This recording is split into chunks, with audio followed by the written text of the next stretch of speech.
a escuchar, a descubrir. Todo es cultura. Todo es cultura, como todos los miércoles, por suerte y para alegría de todos nosotros aquí en el estudio, y supongo que para ustedes en la audiencia de la 94.5 y en @1salta. Cris Abraham, en la mañana de nuestro programa. ¿Cómo estás, Cris? Bienvenida. Hola, Alessandro, ¿cómo estás? Muy bien, gracias a Dios, todo bien. ¿Vos?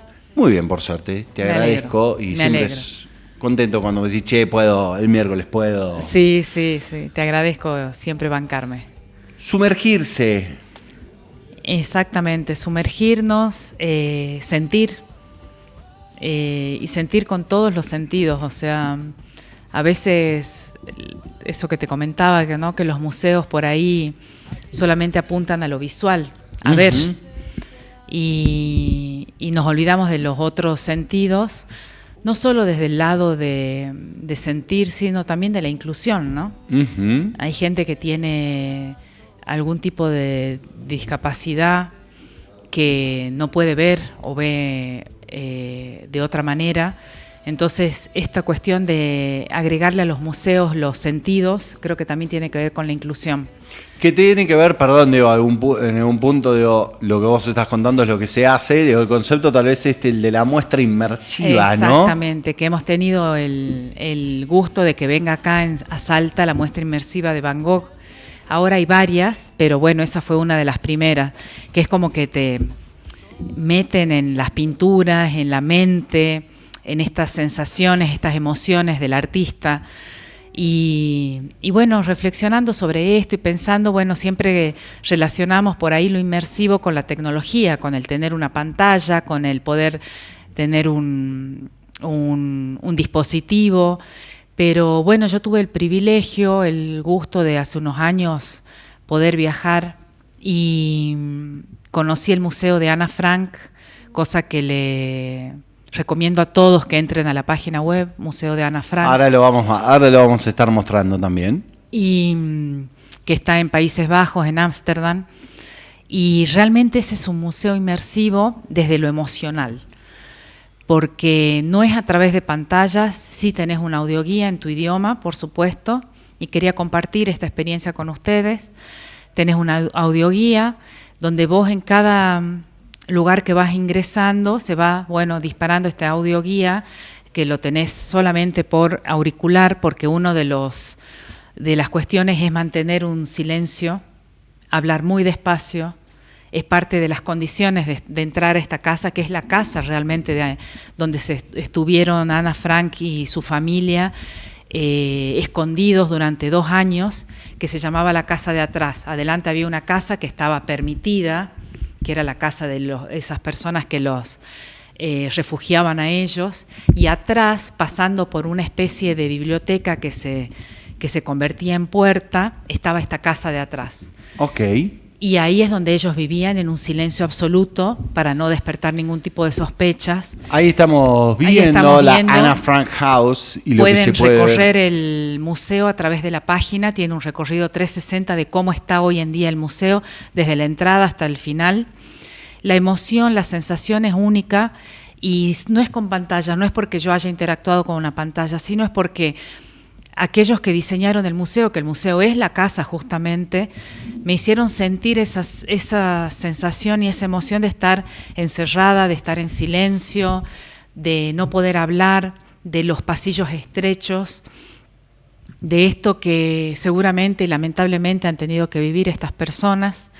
Y bueno, entre esas condiciones de estar en silencio, poder hablar en una voz muy bajita con alguien que estés o que te esté acompañando, hacía todo un clima que lo hacía inmersivo también, sin necesidad de una pantalla.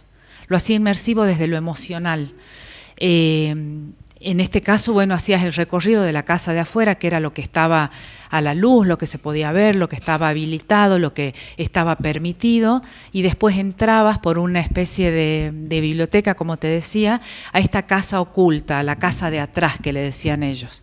Hasta que, bueno, lamentablemente los encontraron 2 años después, y es donde ella escribe, en ese refugio, en esa casa de atrás, escribe su famoso diario, Y también se puede ver los stickers que ella pegaba en su pieza, en su habitación, dónde comían, y todo en el más absoluto silencio y recogimiento, ¿no? Como una cuestión como si fuera algo como muy sagrado, como un lugar donde ha ocurrido algo tremendo, y así se sentía. Entonces quería compartir esta experiencia con ustedes, donde me gustaría dejarles el hecho de que cuando uno entra a un lugar no es solo qué viste, sino qué sentiste. Entonces me parece que este es un gran ejemplo, donde tuve, como dije, el privilegio de ir, de qué es lo que sentiste. Y esto lo podemos llevar a todos los ámbitos. Aún acá en Salta, que tenemos nuestros museos maravillosos, que siempre digo, salir con la pregunta ¿qué sentí? No solo qué vi, sino qué sentí. Entonces, bueno, me parecía, como te estuve comentando, una linda charla para poder tener ese disparador del sentir, ¿no? Del emocionarse. Sí, y muchas veces alrededor de una de las cuestiones, esto lo conversamos nosotros mucho aquí en esta columna de Todo es Cultura, contra la idea de que, porque hay un juego siempre muy alrededor de las manifestaciones de la cultura, de lo que es para uno, lo que es para otros. Exacto. Los museos como que son para cierto público. Para cierto público. Aparte hay otra cuestión vinculada, si querés, a la museología, como grandes, no sé, pienso en el Jardín de las Delicias del Bosco. Exacto. Que es un sextuple enorme, Exacto. Bueno, pero tenés que ir, ahora no me acuerdo en qué museo estás, pero tenés que tener los recursos para poder viajar ahí. Y alrededor de todas nuestras experiencias de la cultura, las podés encontrar en un montón de lugares. Como vos marcaste acá, cuando trajeron, que yo la vi en Buenos Aires, la muestra inmersiva de Van Gogh. Sí. Bueno, para mí fue medio raris, pero como experiencia, como experiencia multisensorial. Te traía. Sí, te metía en el clima, digamos. Y no sé cómo fue aquí en Salta, pero por lo menos donde yo la vi, en el pabellón de la Rural, si bien había mucha gente, y había que reservar con antelación. Era con turno, sí, que tenía cierto horario para ir. Sí, pero no te andaban corriendo como ganado. Eso estuvo bueno, porque si vos querías estar ahí, te permitían disfrutar el momento. Claro, te tenías que fumar la cola, porque eso pasa, pero bueno, después te podías quedar, y cada uno estaba en su mood. Había gente que se tiraba hacia el techo y veía lo que estaba inmerso. Claro. Y después pienso, alrededor de esto, sobre todo esto que tiene que ver con la museología de la historia, si bien no es un museo,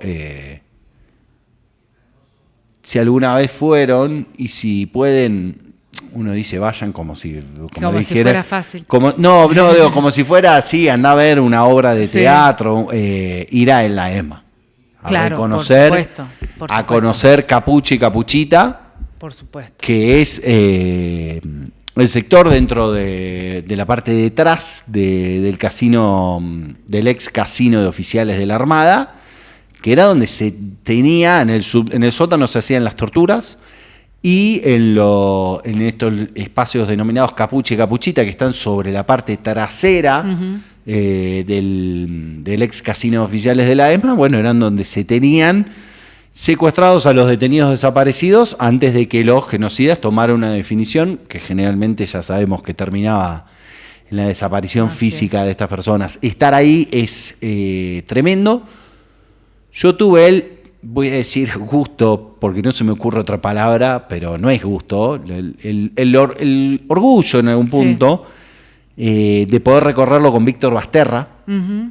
Víctor Basterra fue un detenido desaparecido. Qué interesante.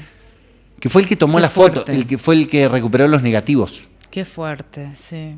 Él trabajaba como gráfico, entonces la patota lo toma como empleado reducido a servidumbre, sí. Entonces él le tenía que hacer documentación trucha, y para esa documentación trucha veía mucho, tenía la posibilidad de acceder, por ejemplo, a registros fotográficos que había de los detenidos desaparecidos. Y él, en un testimonio de muchísima valentía, empieza a hacer duplicados de los detenidos desaparecidos. Importante.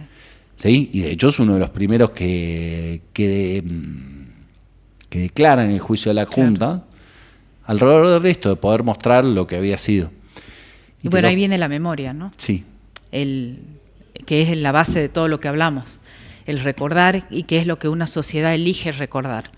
Y voy a cambiárselo, voy a pasar a Ale a ver si lo puede mostrar alrededor de esto inmersivo. No sé si se te ocurre algún otro más ahora para... Hay uno de Monet, creo que se está haciendo también, pero bueno, no ha llegado a Salta.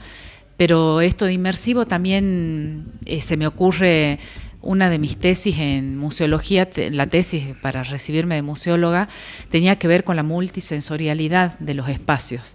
Entonces, cómo agregar el tacto, cómo agregar el olfato, que es un recurso muy utilizado, también los cambios de temperatura, todo eso que lo podemos ver en los museos de Salta, lo podemos encontrar. Hay muestras que se podrían decir que son inmersivas porque tienen esos recursos también que me parecen que los podemos usar, no hace falta viajar tan lejos para poder usar ese tipo de recursos. Ahí se lo pedí a Ale, no sé si lo puede poner en Instagram. Uno que yo conocí que es inmersivo, que está un poquito lejos, pero no tan lejos como ir a Europa. La Casa del Carnaval en Bahía. Ah, qué interesante. No sé si ahí lo estamos viendo. Ahí lo estamos viendo.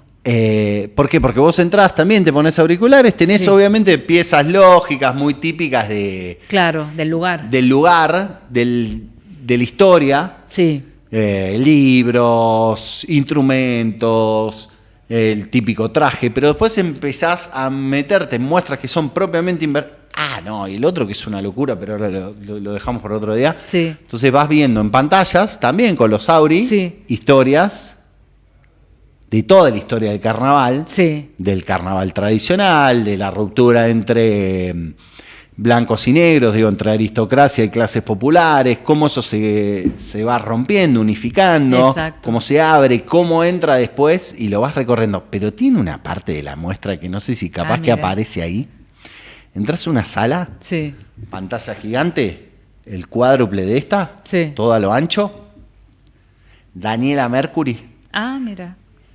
Te explica y te pone cómo bailar samba. Ay, qué hermoso. Y tenés disfraces, te podés disfrazar como vos quieras y te pones qué genial. A danzar, te volvés loco. Qué genial. Uno que es patadura. Qué genial. Bueno, pero ahí está la experiencia, cómo te quedó esa sensación, porque la memoria atada a la emoción es difícil de olvidar. Exactamente. Y entonces esa emoción que a vos te ató, que alegría, curiosidad, lo que sea, te hizo quedar con este recuerdo. Exactamente. Y el otro que es, perdón que hable tanto de afuera, pero son hoy cositas tocó, que hoy tocó. Al Museo de Amaña en Río de Janeiro. Ajá. El Museo del Futuro en Río de Janeiro, con una obra de Norman Foster.